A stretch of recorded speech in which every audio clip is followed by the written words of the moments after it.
हमको बताए कि नहीं, ये छिटाई में कम उपज होती है, उसकी जो पीके हैं कम आते हैं, बाली भी छोड़ देती है। तो हमको लाइनिंग विधि के माध्यम से बीज मिला।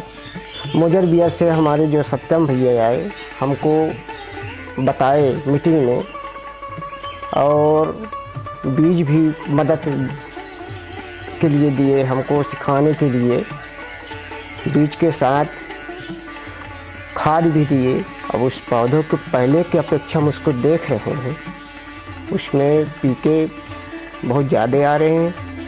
तो छींटा भी बोए हैं अपने घर की बीज को जो, तो उसमें बहुत कम पीके हैं। फर्क तो बहुत है सर, उसमें धरती आसमान का फ़र्क है।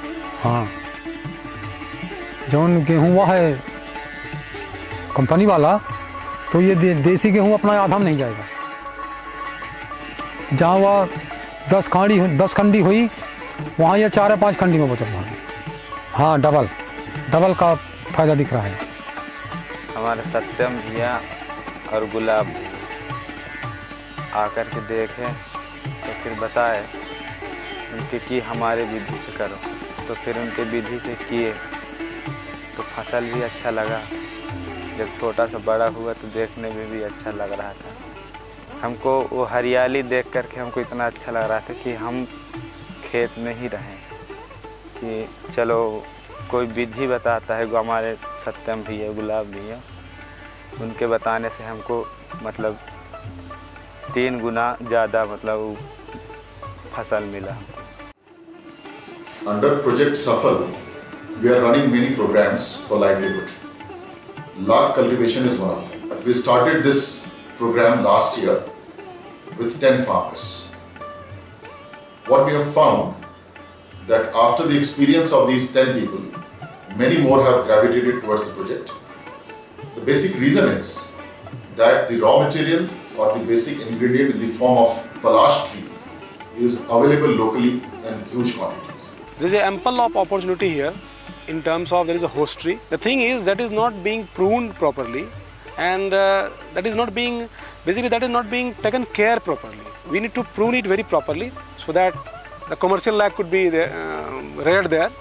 And secondly, people has to think that this is one of the asset which can be remunerative, which can give us return. This lac sector is basically facing a very severe problem of brood lac. And brood lac can only be, basically it is not only, but basically it can be reared on palas. So there is another opportunity here for us that we can have brood lac commercial production center here, where we can produce brood lac and send across, say, Madhya Pradesh or even Chhattisgarh or even Jharkhand, even West Bengal also.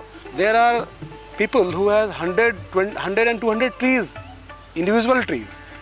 So if that can be brought into cultivation in 2 phases, first in this July cycle and second in the October cycle, that can give something around 50,000 rupees per annum to a farmer.